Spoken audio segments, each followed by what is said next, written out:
In part 1, we built a transport case that was subtle and refined, clean and compact. This time, we're building the kind of transport case that will make the Victrix Honor Guard straighten their plume. Battle-worn like it's seen the defense of Macragge itself, and fitted with illuminated chapter insignia that glow like the command deck preparing for planetary deployment. More space, more presence, more full-scale, chapter-approved spectacle. Let's brace the boards and bring the boldness for the roll.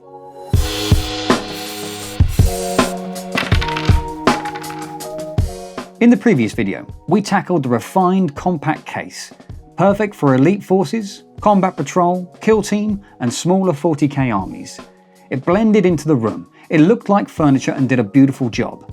Today, we're building the larger, more extravagant version using accessible IKEA components and smart hardware upgrades, scaled up. Because we're not building tactical luggage, we're building display pieces that just happen to move armies safely. If part 1 was subtle efficiency, this is unapologetic presence. Let's build something worthy of the Primarch himself. For this case, I started off with another IKEA product, the X Shelf Box. Originally designed to be a storage shelf or a bedside wall-mounted unit, I thought this would be a great first step. Now, the internal dimensions of this case would fit a good scale force with over 1400 cubic inches of space to work with. I bought the top version with 23 centimeters of internal depth, which is perfect for most factions. However, if you run a Horde-style list or army like Guard or Gene Cult, then the bottom version is only a tiny bit more, but it gives you so much extra with over 2400 cubic inches of internal space. For those of you that saw the original transport case video that I made using the Harvmatta paper organizer, this is a little bit bigger than that, and I've been using that as my case of choice for over a year, fitting all of my armies, both Horde and Elite alike. The other major selling point of using the Eket is that you can also buy the matching glass door cheap too, giving you the perfect viewing window to show off your models. I was immediately sold from this point onward. The great thing about using IKEA furniture is that in this build particular, it doesn't require any proficiency with woodworking or requiring loads of expensive unique power tools, just a screwdriver and a drill. The outer shell fits really quickly together via a lock-in tab for each wall. The glass door is then attached by screwing hinges directly into one of the sides, it doesn't matter which one as they're all the same, and then sliding that glass door with a protective tab stuck on into the slots and tightening for tension. Now, the hinges the glass door sits on have a tension release, meaning that the glass door won't swing open as you're carrying the case around. The next port of call was to figure out the shelf stacks. Just like the subtle transport case, I mocked up a few designs that I could 3D print. I've linked the 3D files for the shelf stacks in the description below, available to everyone watching for free. As you're looking at the case, I did have to make some alterations to the left-hand shelf stack in order to give some clearance to the shelves to avoid the door and hinges when they're removed. I've also made altered shelf stacks for each side depending on your preference as to where you have the door hinges in either the left or the right of the case. Now, for those that don't have a 3D printer or access to one, stay with me. You can replicate the stacks by using MDF board cut to size and stacked together to get a width of 15mm or more. Then, get a length of cheap moulding or channeling from your local hardware store and cut to size and glue on in even intervals. You'll only need to pad the hinge side of the MDF board, as you can glue the mouldings straight onto the case directly for the other inner wall. This will give you the same effect. With the shell complete, the glass door on, and the internal shelf stack designed and printing, I thought it'd be a good time to paint the case. As this was going to be a direct upgrade from my original Harvmatta case, I wanted to have the same theming but stand out more. So, what other choice of base colour could we have than that signature royal blue? Before you go rushing into painting the case like I did, it's going to need a little bit of prep work. A good sanding to slightly roughen up the surface and a layer of primer are key to getting a solid and, most importantly, durable base layer. Otherwise, you'll have this happen. And then you need to do even more work by sanding it all off and starting again. Save yourself the time and hassle and learn from my mistake. A coat of matte varnish will also help seal all this in too afterwards.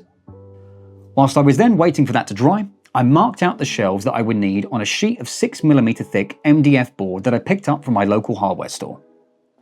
Now, this was the thinnest sheet that I could find here that didn't have flex to them. The last thing I wanted was saggy shelves.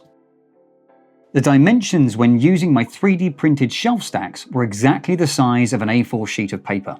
For everyone not in Europe or Asia, those dimensions are 297mm by 210mm.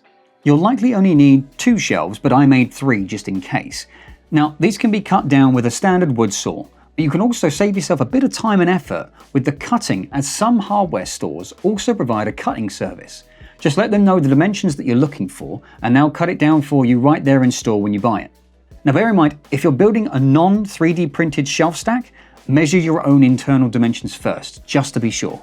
The shelves then got a coat of black paint from a spray can. I also bought some rubber steel sheets online. Those of you that have been in the hobby a little while will have seen others use these in things like really useful boxes and such.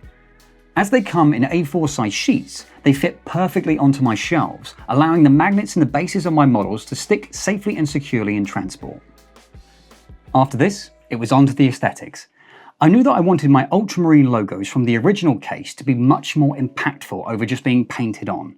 So, I jumped onto the design software once more to create the 3D ultramarine logo. I also added channeling on the back side of the model to allow me to then run 5mm LED strips all the way around that would then lead into the case. This took a couple of attempts to get right, as to allow enough space for the LEDs to then travel smoothly around the symbol, as well as then having enough room to feed it through the whole case without twisting too much. Now that all the prints were done, including the handle, which you can also pick up from your local hardware store if you're doing a non-3D print version, it was time to start putting all of this together. Now, I'll stress this again like I have done in previous videos involving electronics. I'm not an expert in these matters. I know enough to get me by safely to show you that it can be done, but not enough to be able to guide you through the process. If you're confident in dealing with basic electronics safely, then what's on screen should easily guide you. But if you're not, I'd urge you to look on YouTube after this video for guides on how to use electronics with miniatures. There's a lot of great videos out there that explain the process far better than I ever could. Just be safe, I don't want any melted miniatures coming from small electrical fires.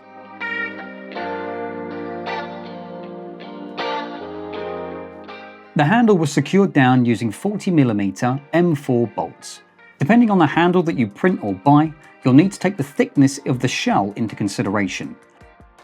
Now, don't use screws to attach the handle, as the walls for this case are hollow, and you don't want the handle suddenly coming loose and your models then crashing to the ground.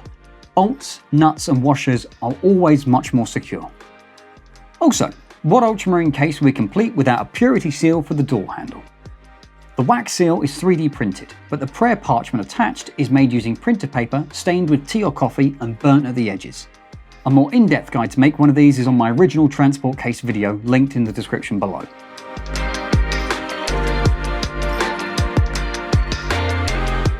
Just like the original case, as the models were going to be on the inside, I wanted to create some more storage on the external rear of the case, where you can store essentials like dice, mission deck and tape measure.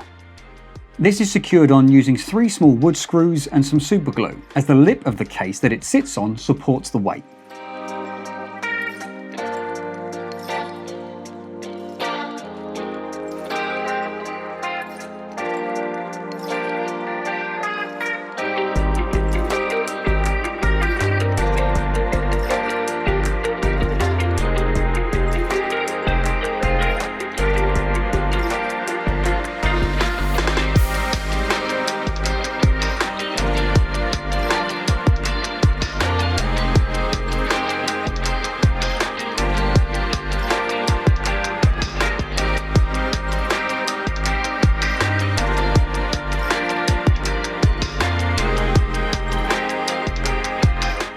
The case in its current state looked a little too clean, too crisp for my taste.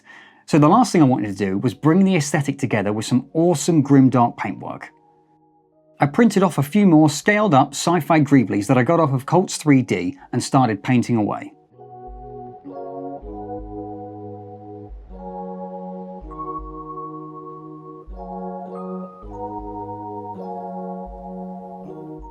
I wanted to thank the channel producer, Danny H, and all the other Patreon members. Your continued support means the absolute world, and it allows me to carry on making these videos to give back to the community. If you'd also like to support the channel, tiers start from as little as $4 per month.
For my original transport case, I also made these faction-inspired combat gauges as a really useful tool for making quick measurements on the table without the risk of a tape measure pinging back and sending your warlord flying off the edge.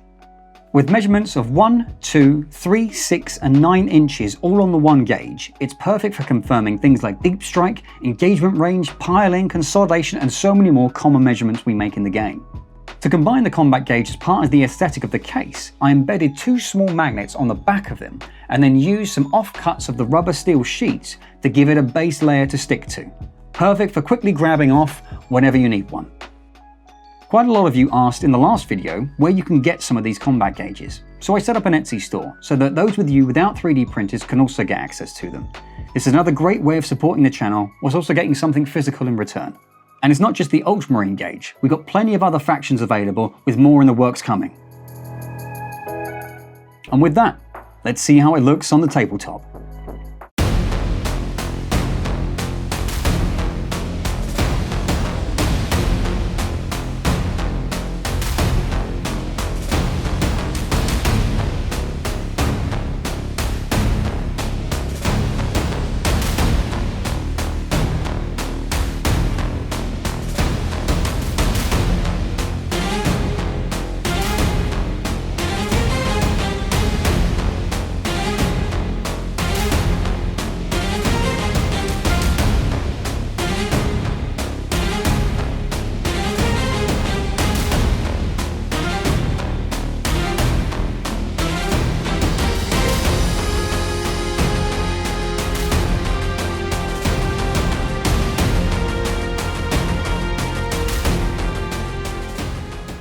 In my humble opinion, I think this is a great case. It's fit for purpose, a good size, and looks miles better than anything you can buy off a shelf.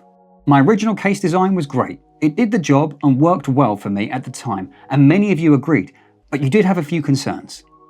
The flex. People were rightly worried about the flex of the original case. Whilst I had no issue with it, the new version is solid. No flex whatsoever. The weight. The previous case was quite heavy. The new case is no heavier than any standard Perspex case bought online. Now the Part 1 alternate case I made is perfect for those that wanted a lightweight option if this is your biggest concern. Overall, budget is a big thing. The new case costs around £85 if you don't want to use any 3D printed parts like the shelf stack, plus then you need to add in your time. To me, this project is not about saving money, it's more about having a case to be proud of. We put so much effort into our models and then transport them in dull, boring cases that have absolutely no life or personality.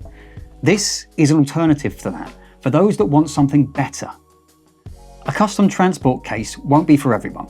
Some people don't have the time or passion for a DIY project, and that's fine. But those that do, the results that you can get are so much better than anything bought off the shelf. All the parts you'll need for this build are listed in the description below.